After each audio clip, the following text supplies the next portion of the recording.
Well, maybe I could ask a question. Yeah, that's a good way to start. Could I? Yeah. Your new record is orchestrated. You've got what? How many horns or strings? 6 horns. 6 horns. Joe, you've done a big band side. Right, yeah. Yeah, big band. Could you guys tell me about the experience of working in that configuration and like that? I mean, why did you decide to do it, John? Well, just something I've been aiming for years and never quite done. I mean, I always would write a tune and end up playing it in a small group, you know, with quartet or quintet, and saying, okay, that's fine, you know. But I always would write the thing and hear other voices in my head beyond just, you know, or imagine how it could be orchestrated. And I just forced myself to get off my duff and do it, you know. And I know Joe will understand the, you know, the detail that you have to go to, even 6 or 7 horns. Just scoring for that, you know, the horns and rhythm really kicked my butt. You know, I mean, I had the tunes, and then to sit down at the piano and actually figure out all those lines I supposedly heard in my head and to commit it to paper was another story. So it was quite a thing. But it's just something I've always heard actually all the time, and never quite did. Right, that's kind of something that I got into hearing larger groups when I was probably about 14, 15 years old, playing in the what they used to call the concert bands in high school.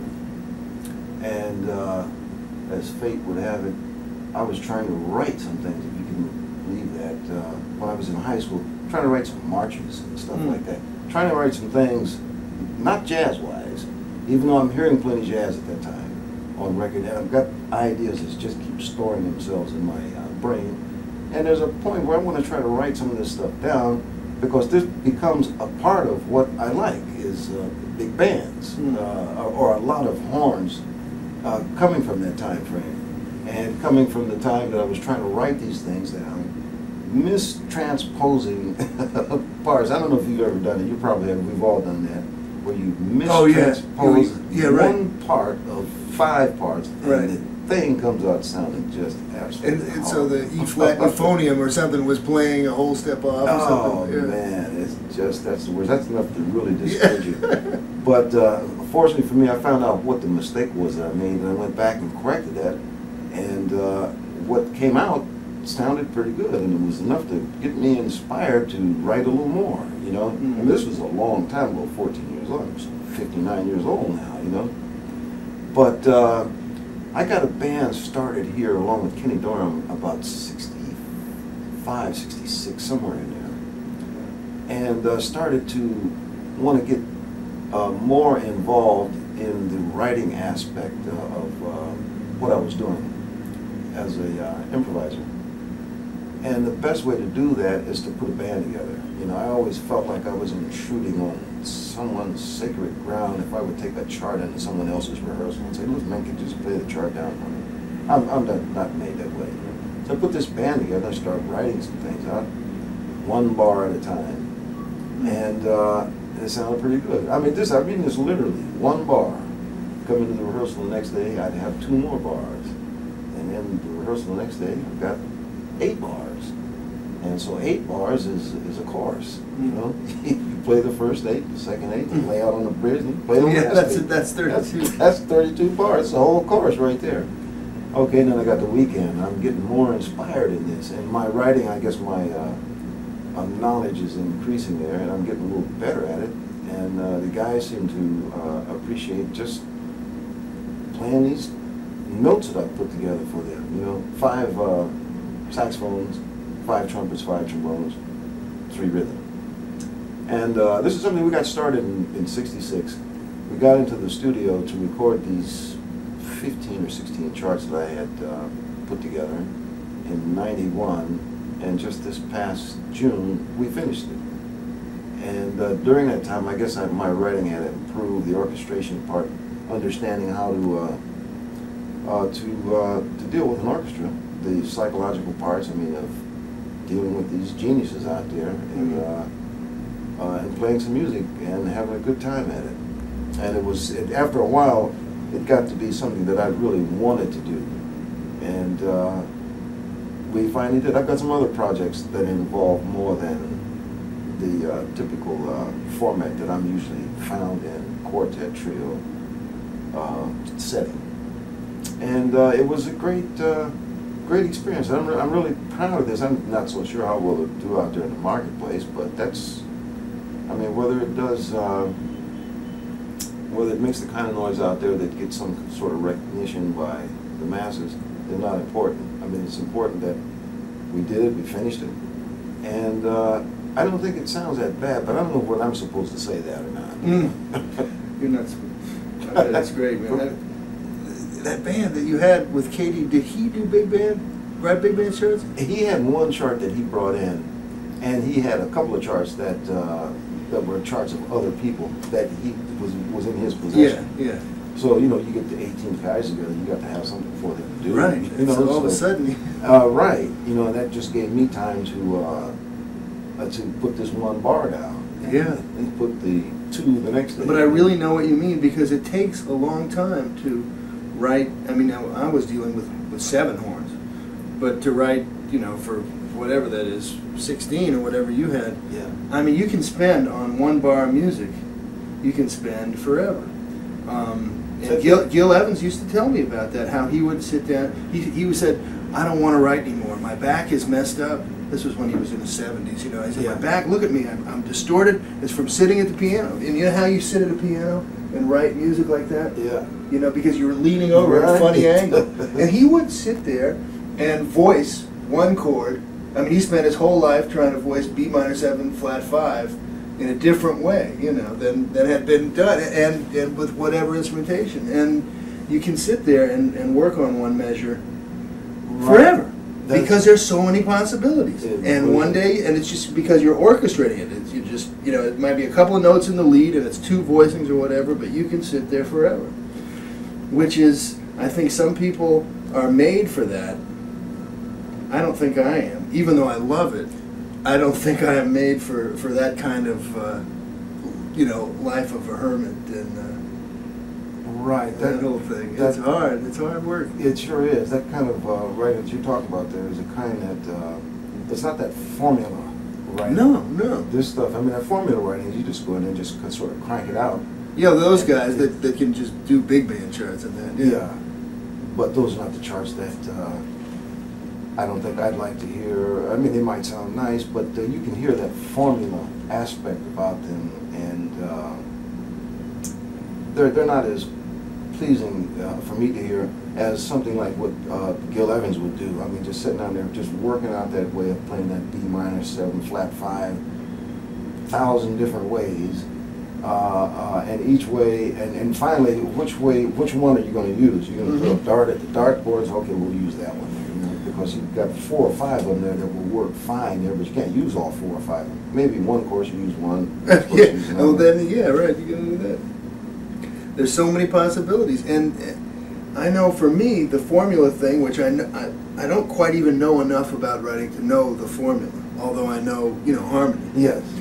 But so I'm so slow at the piano, but so I sit down and I ended up having to do it by ear, you know. So I would like formulaically say, okay, the minor third, to have this minor second, that'll sound good, and I want to have some of that tension, and I try that, and then okay, and then I just start moving my fingers around. And then I would find it by ear. So starting out with theoretical, but then ending up having to do it by ear anyway. Right. You know? Ending up rolling the dice. Yeah, kind of. And you roll the dice. That is involved. Let's face it. I know Gil Evans rolled the dice too. You know, and everybody does. You know, because you know enough about music to say, well, this should work. Right. I mean, that's a much more fun way for me. Yeah. And the band that we put together in the 60s, which is really essentially what this music is that's going to come out next month, everybody in the band could solo.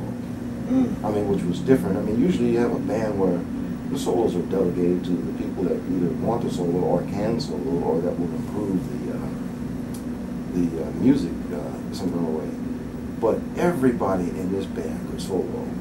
And Who was in the band? Oh, we had people like, I'm going back here a long ways.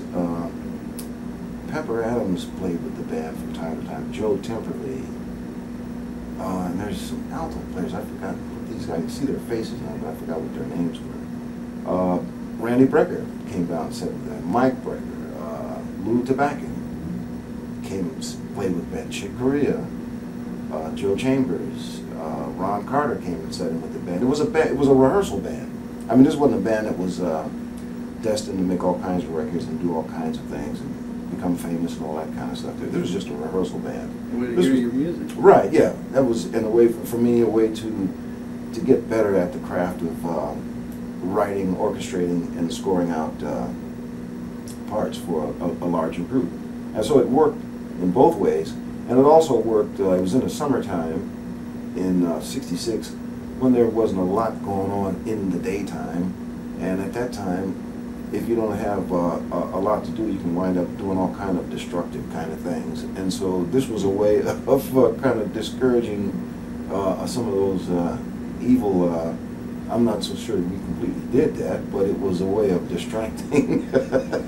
Get those kids off the streets, right, into the rehearsal that space. kind of thing. and they wanted that too, you know, so it really worked out great along those lines. But I had no idea that that the interest that was shown about the band. I mean, there was all kinds of people that would come down and hear the rehearsals. I had no idea they were there. Teddy Wilson told me one time that, yeah, I used to come down and hear that band. Man, that band really sounded good. That blew me away. I'm standing facing the band, and he's behind me, so I don't know who's coming in there. Slide Hampton would come by, and just people would be back there. And then later on, guys would tell me, well, Slide was sitting out there, or Teddy Wilson was sitting out there, you know. Where did you play? At a place called the Dom. Oh, I remember the Dom. Right. In the Electric Circus. Yeah, St. Mark's Place. Right, on St. Mark's Place. And it was at that so time. you guys could go in and play in the daytime. Oh, right, yeah. We'd go down 3 days a week, Tuesday, Wednesday, Thursday. And we didn't have music stands. I mean, that was a luxury, right? So we'd use chairs as music stands. I mean, we didn't need music stands at that time. But like a couple of years later, we had progressed up to the point where, hey, Joe, look, we got to start getting some music stands. And we went around to this place called Upsurge, which was on 19th, if I remember correctly. Tom DiPietro. Were you around here at that time? Upsurge Studio? This was a rehearsal studio, and it became a recording studio. I think I remember DiPietro. Right, yes, on 19th. And everybody used to come around there and rehearse. And this guy used us as guinea pigs, putting the egg crates up, trying to get a more acoustically correct sound space. And so when he would record, I would wind up with recordings of our rehearsals. So I got a chance to hear this back rather than carrying the memory of it from the rehearsal home and trying to remember 6 hours ago, well, this chord sounded that way. It sounded, I mean, I had the tapes there after a while, and that just, man, at that point, growth I just went straight up to the moon from there. But Jimmy Heath tells me that he uses, when he writes his arrangements now, he writes them on the piano, but he does them on the computer so that he can hear them before he actually brings them in. Says that it's a remarkable tool for an arranger. The reason that I got into the computer is to, I mean, it's been a long time since I would be writing things out on little bits and pieces of paper, and only I knew where they were. I mean, if they ever got lost, then that would be it. I mean, well, the world will never hear that, you know. So this is a way of organizing. You've got the whole orchestra right there in front of you. In terms of the computer, I definitely hope to get sophisticated enough to be able to use it the same way he uses it. I mean, you know, as the orchestra is right there, or whatever it is that you need, the whole thing is right there. You got it all right there? I mean, it's less expensive that way, trying to call a rehearsal and somebody's not there, you got to call back again to make sure the first trumpet player is there or whatever.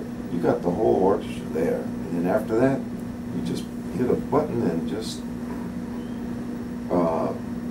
bring these things out on the printer, store them in there, and you never lose parts. I've lost a complete chart, one of the best charts that I wrote. I mean, this was at the end of, I mean, I guess I might have graduated on some level, or graduated ready to go to the next level of writing, orchestrating, that kind of thing. I did a chart on a tune of mine called Serenity. And how do you lose 19 parts? I mean, I haven't seen one of these parts. Wow.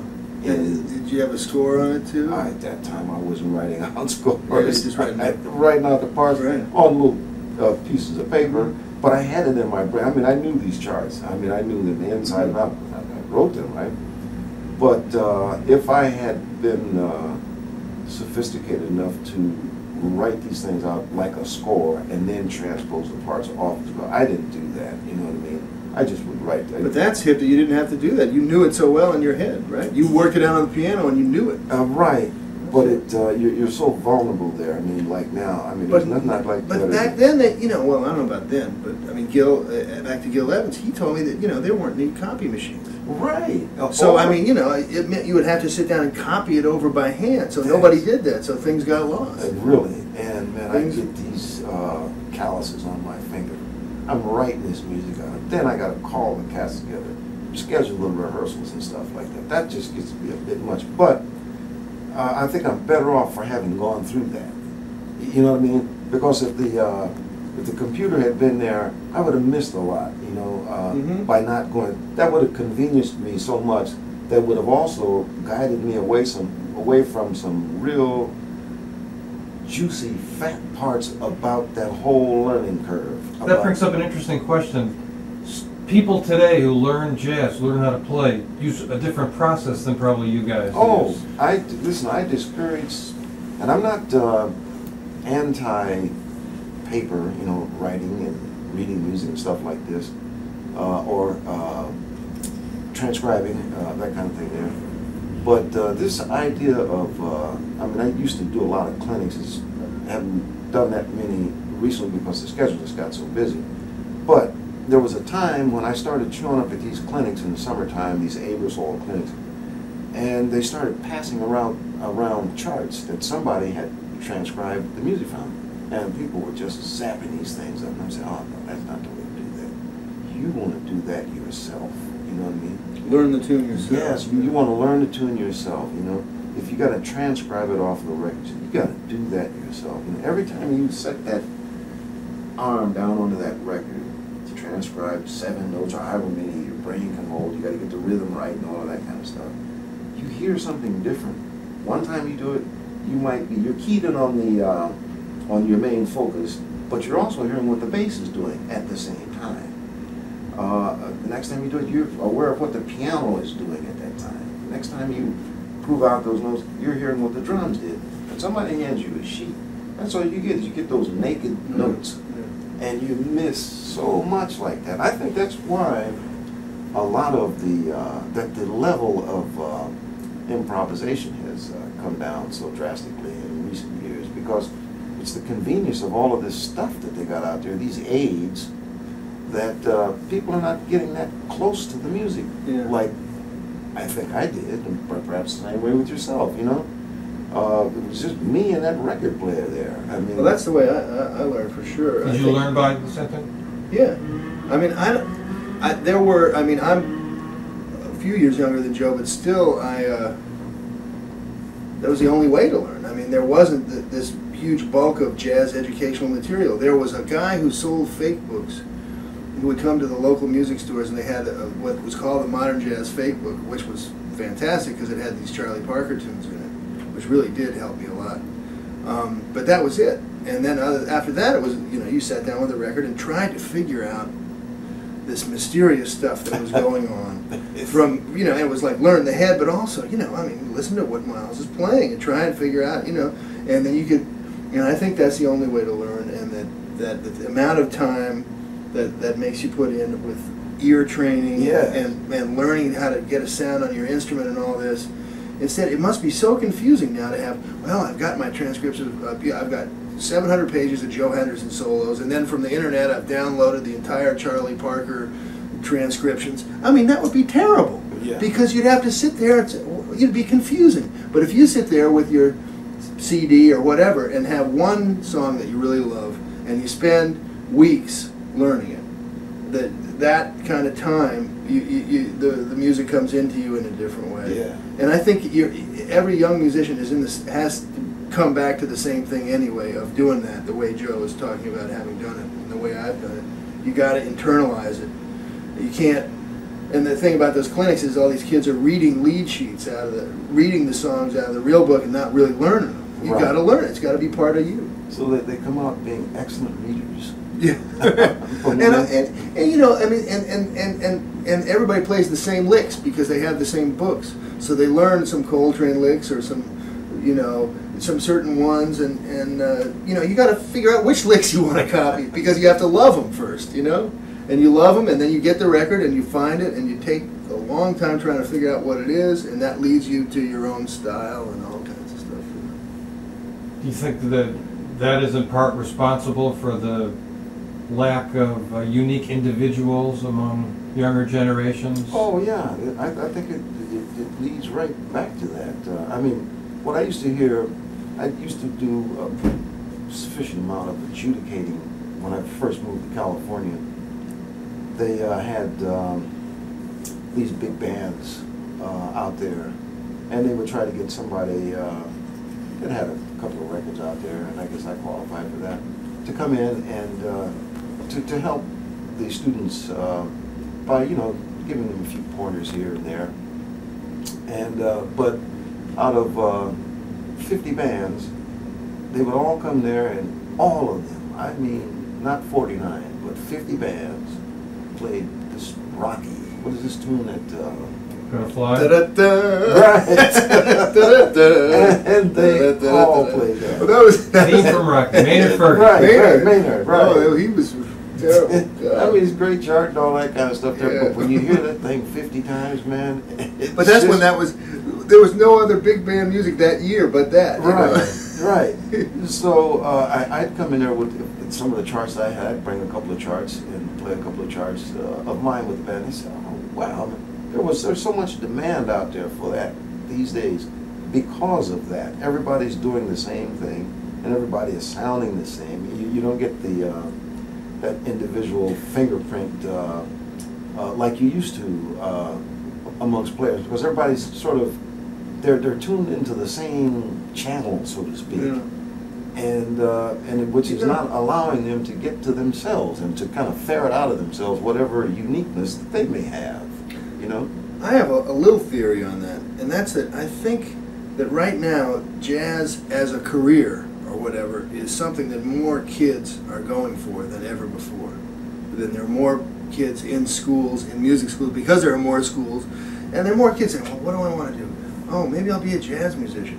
But when I started out, and all time immemorial before that, being a jazz musician was not really something that anybody did, you know. I mean, it would be like a great thing, but it was like not something that anybody did, period. There were very few jazz musicians anywhere, and there were only the greats, and then, you know, the people that wanted to do it, you got weeded out immediately because there's very little work.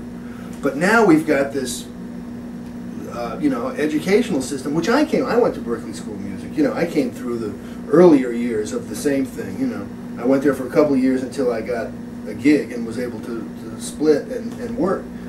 But now, the whole thing of going to a university, there's so many universities that have jazz programs, and learn how to play from, you know, everybody shares the same solos and everything, and there's just so many of those kids. But there aren't that many more gigs, are there? There aren't any more gigs, there are fewer gigs, and so there's this huge amount of people that can all kind of sound maybe kind of alike. So I think that out of those, you're going to find some good players.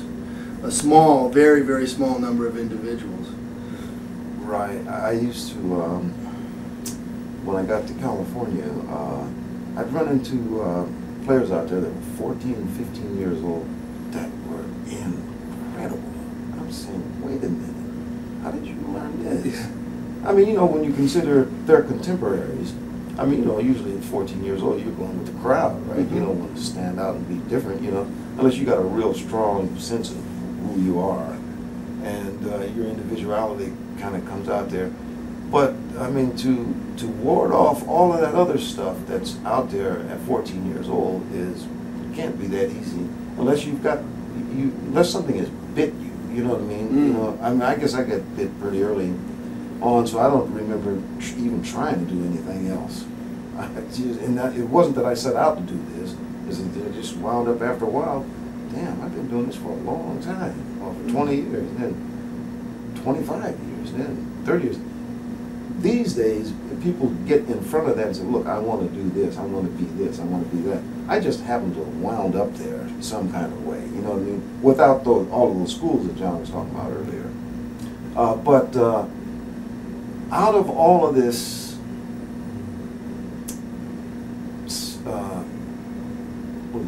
similarity that's happening amongst a lot of these people, there will be some strong individuals. I've seen a couple of these people, and they eventually came here to New York, and they're just making out like bandits here. I mean, because they deserve to be, you know. But it's also amazing to me how they were able to maintain that focus when you just got all of this other stuff out there every day that everybody else is going towards. And you've got this one individual that's going this way, and everybody else is going that way. When it's easier just to go that way and follow the crowd, and rather than to go this way, because that's pretty lonely going that way, you know, just going by yourself. But these people that really, I mean, nothing else matters to them. You know, I mean, being part of the crowd, it doesn't matter. They're focused in on something that they want to do, be a jazz musician, so-called jazz musician. You mean like an Albert Eiler? Yeah, that's a good case. Even though at that time in the 60s, I guess the late 60s, that was a kind of a new movement. But then it started to, there were several people around that also joined that movement. What was his brother's name? Donald. Don Weiler, played trumpet? Yeah. And the drummer, he used to live in Philly, he lives in Paris now. Sonny Murray? Sonny Murray. And the ESP, that label. And the people that couldn't find an outlet with the majors, you know, then went with ESP.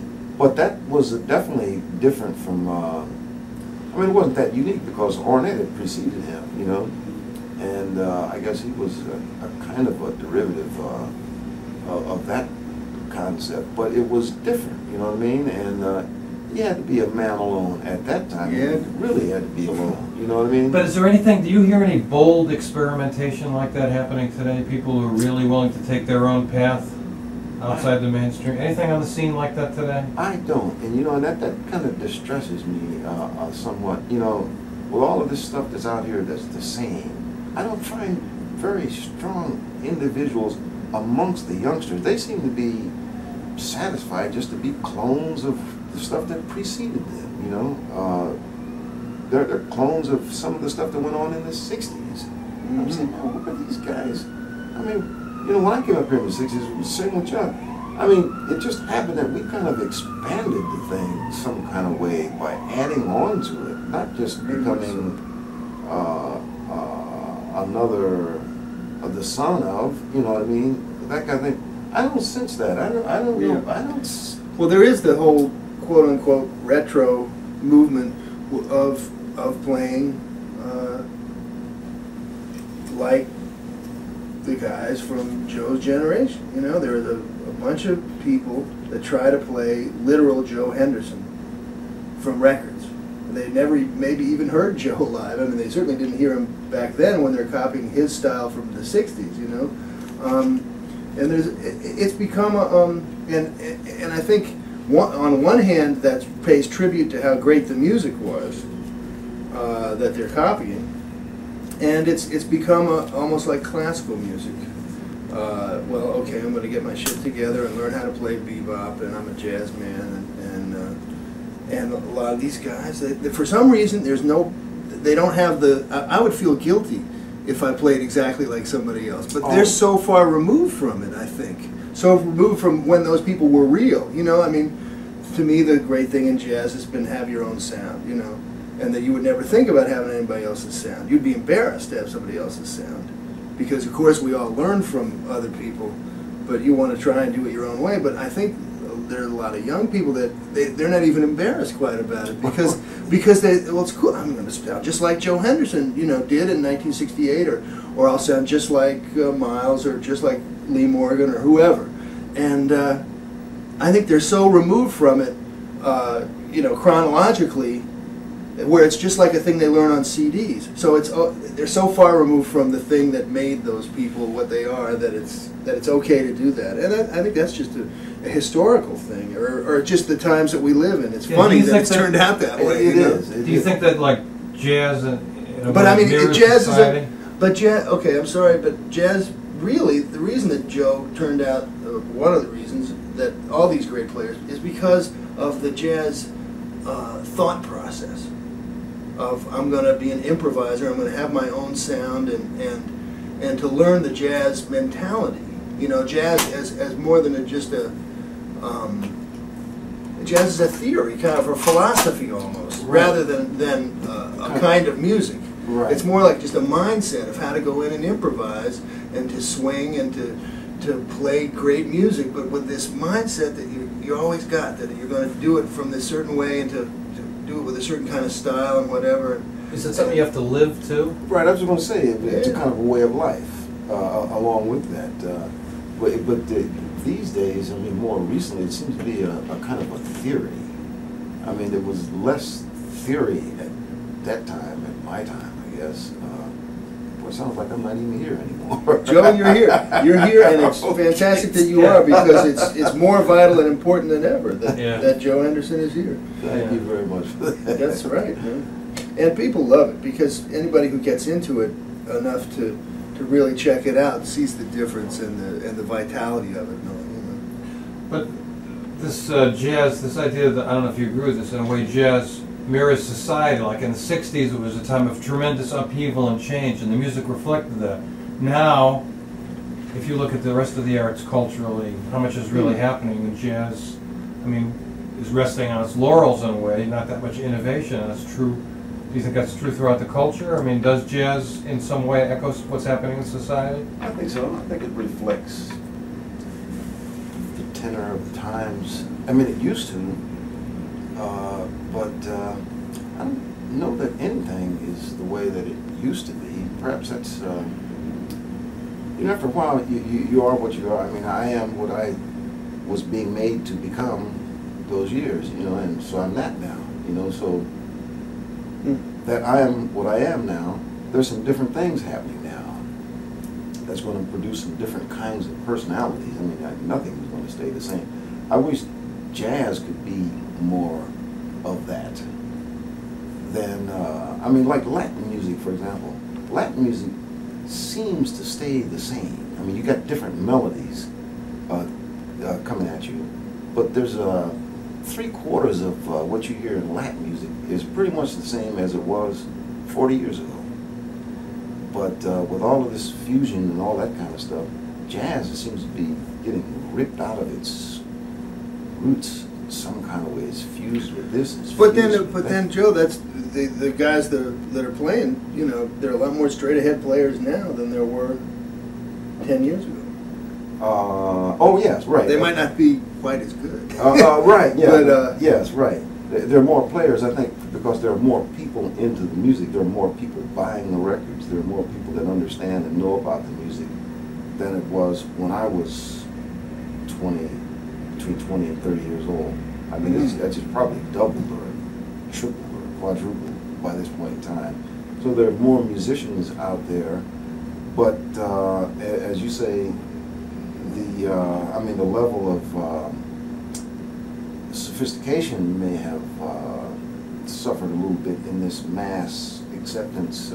I've always truly believed, and I still believe quite a bit of that today, that this is a music, as much as we would like for it to be, it's just not a music that's meant for everybody. And I don't mean that on any kind of arrogant kind of level. It's just, it's been a special kind of music, and unfortunately, a lot of the musicians, maybe 25 years ago, started to envy the financial parts of it, seeing musicians who, I guess in their minds, were not probably as good as they were, borrowing elements from jazz, fusing it with this, fusing it with that, and going out and making $1 million a day, and sitting down and dividing up $1 million every day amongst 4 or 5 different people. then that envy thing I've seen some musicians that just didn't even want to be jazz musicians. Take that word jazz off of it, you know what I mean? After jazz made them to be what they were, then they got to the point, you know, you get to a point where you start to kind of talk back to the teacher. I mean, you start getting all of this stuff, and you get puffed up with this, puffed up with that, and then you go in there and you start arguing with the teacher. I mean, that's healthy in a lot of ways, but to see the music get distorted out of what it was originally and not suffer from non-growth has been a reason that it's hard to even recognize people that speak of jazz. I mean, it depends on who it is that you're talking to when you talk about jazz. I mean, if I'm talking to somebody that's like 20, 30 years old, what I understand as being jazz is something almost, not totally, but it's quite a bit different from what they're talking about as being jazz. I mean, and this has come from, it's just been ripped out of its roots that it almost has no identity anymore. Like it did, it had a strong identity in the 60s. But now, you listen to something on the radio, is that jazz? One person thinks, well, that's jazz. And another person thinks, well, no, it's not quite jazz. But they're not going to know it the way you know it when jazz really had a particular flavor, you know. Although I think a lot of the young people are trying to get back to that. And you can't ever completely get back to anything because it's not the same. Right. But, yeah, I know exactly what you mean. And when you talk to some young kids, they're going to think, oh, jazz, yeah, I heard that before. And then they'll play something that to you sounds like rap music or something, but maybe with no words. And then they think that's right. Yeah, I know. And I mean, you know, I'm one of the real instigators, you know, because I played a lot of fusion music and been in a lot of those bands. And oh, I like fusion. And I know, I know that.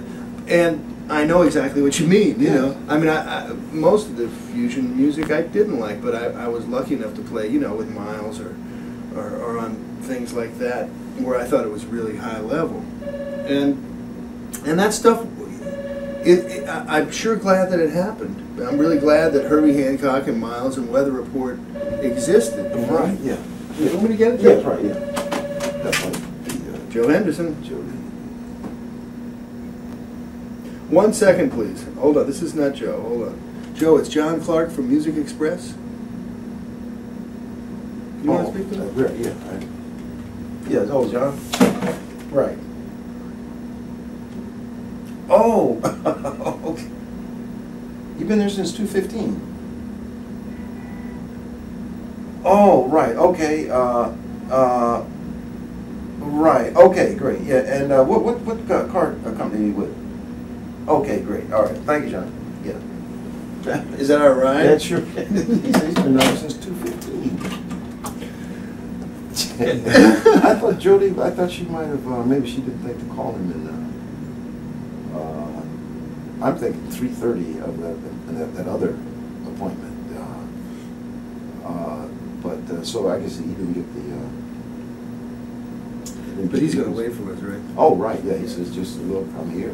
That word fusion, like it has a different meaning. It seems like in 1969 or 70, it meant Miles and Chick and Bitches Brew and that whole thing, and now it could mean like, dare I say it, Kenny G or. Yeah. That stuff they play on CD 101, the stuff where, unfortunately, a lot of people think that's jazz. They say, well, that's fusion jazz. Isn't that incredible? Isn't it? Once Duke Ellington said to Dizzy Gillespie that word bebop, he said, as soon as they put a name on what you do, it diminishes it. That's true. Do you think that's true in titles of trying to categorize things? I think nobody can live up to their category once they're categorized. And it's really bad for artists. And none of us, I think we all try to not think like that. Yeah. You know, once somebody says what you are, then you start to feel restricted, and then start in the back of your mind, you might think, well, I'm not that. Maybe I should do what they want me to be. Right. Or, you know, they'll get confused because they just said I wasn't that. Yeah. Now I want to be. So you got to just forget about all that stuff Really? and play, you know. I think so. I think you just have to transcend all that the best that you can and just go for it. I know I had to start to think, look, it's either good or bad. Either I like it or I don't like it. Either I react to it or I don't react to it. And that's the only thing that, whatever it is, you know. But there's something that, about all of these different concepts trying to hitch themselves to this sort of this jazz train. There's something about me that resents that, you know, and I'm not so sure that it's fair for me to be that way. And I hope I can do better at that. Because either music is good or it's not. Either you like it or you don't like it. And whoever it was that boxed us in that corner or painted us in that corner by calling it this or calling it that, I guess they're partly responsible for that. But I also wonder why, I'm trying to not mention names here, and it's causing me to stutter here a little bit, but why all of these people want to hitch themselves up to this sacred institution when they have to fully know within themselves that whatever the parameters were at the time that I was 20, 30 years old, and the definition was pretty much there. I mean, you knew jazz when you heard that's jazz, that's pop, that's something in between. I mean, these people that are hooking themselves up to that name that perhaps maybe are not that, but then who am I to judge that? You know what I mean? Am I making sense here at all? Mm-hmm. I think I know where right. It's weird when you hear those people use that word. Yeah. And when they really, I mean, there's a lot of lip service to jazz with kind of, you know, rock stars and stuff, and it's really strange. And all of a sudden they'll be talking about jazz, or I'm going to do a jazz record. You know, and Sting wants to do a jazz record when that came in, and then when it came out, it sounded to me like his regular tunes, which are cool. You know, it's like Sting music. Oh, you know, but he all of a sudden he thought he had a jazz record because he had a tenor solo on it. You know, and that's confusing to the kids, you know, when they start to see, because, and it just means they have to do a little more research, but that's just what happened, and something happened, you know, people knew what jazz was, and then now they don't quite know what. I mean, what you know, the aficionados do, but I think that's the sign of the times. It seems to be this big thing that happened about 20 years ago, where when rock came in and fusion came in, and the jazz thing that had been building since the 20s, since Louis Armstrong, just sort of stopped rhythmically, you know, the swing rhythm, which was everything. All of a sudden, you know, it's funny because all the pop music, Frank Sinatra, everything swung, you know, up until when rock took over, and then things changed, and so now there's a new generation of people that really have no idea rhythmically what jazz was about. They don't have a clue. And then when they when it went from rock to rap, it got pushed even further aside, to the point where, I mean, now there's a bunch of people around here that are talking jazz and thinking jazz that have a completely different understanding from what I do. But me, maybe being a little bit older and being able to see things from the 50-yard line maybe a little better, I think it's easier for me to kind of get with them than it is for them to get with me. And I don't mean that on any kind of arrogant level. You know what I mean? I'm not coming from that zone there. But perhaps it's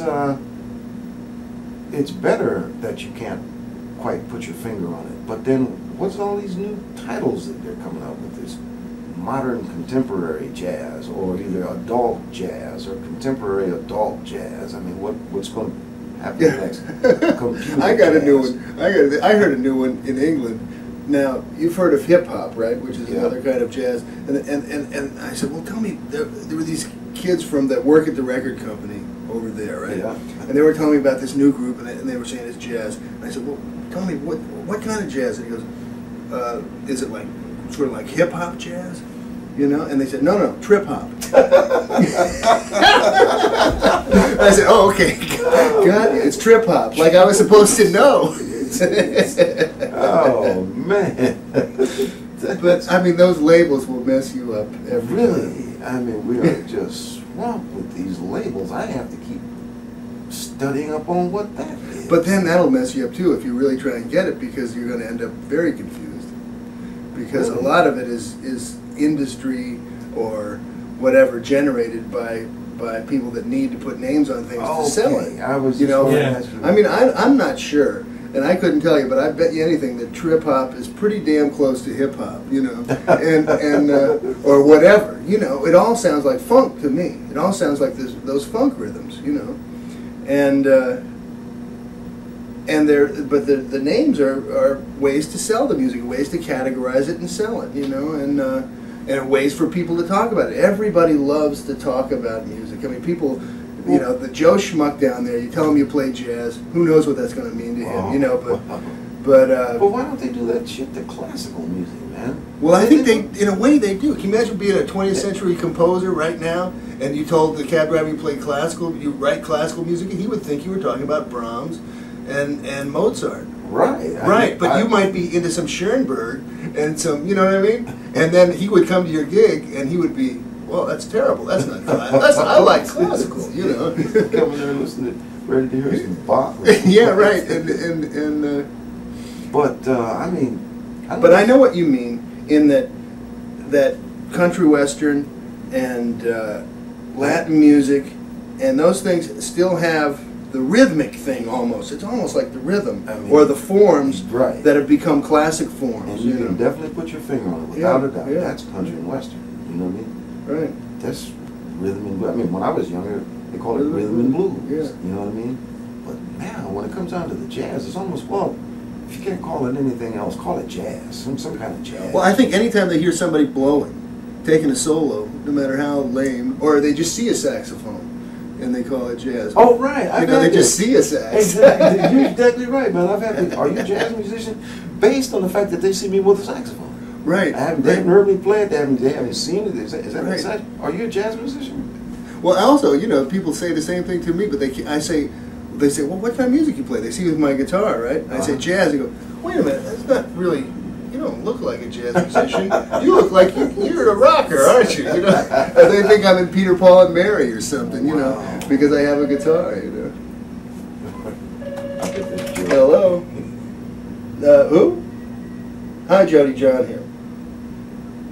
We're doing good. Is it time to go? We're going to wind down here, huh? How are we doing? Do you want to talk to Jody about this? We're winding down, okay?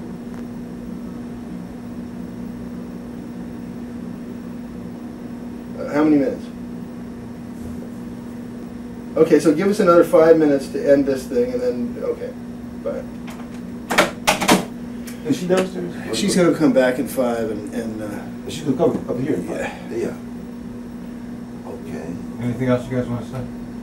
I've said it all. I think so. I think it's so confusing, these labels and everything, and the one thing if I could just play what feels right, you know, then I'm okay. But when I start to think about this stuff, and I think young musicians, I guess that's who read this magazine more than anybody, they get caught up in labels and people telling them what kind of music to listen to and what kind of music to like. And I guess perhaps it's easier for them to be able to identify it one way or another. Maybe there's something about it that's easier for them when they do. They just can't be good at what they do. Good improvising, if that's what they want to do. They got, well, this is jazz, or this is rock, or this is fusion, or this is country and western, or Latin, whatever. I just want to have a good time and enjoy what I do. I want to enjoy the people that I'm performing with and that sort of thing. And that's all that's important to me anymore. You know, the labels. I took the labels away. You know, I mean, if somebody else puts a label on me, well, I have no control over that. You know what I mean? You know, I think that the jazz, you know, when you look at jazz and Louis Armstrong and those guys that started the stuff that became popular in the 20s, and then it went, and it mushroomed. The whole idea of jazz mushroomed to overtake every kind of music. Other concepts came in, orchestral jazz, you know, big bands. Right. Bebop was like even more intricate, you know, really some heavy stuff going down.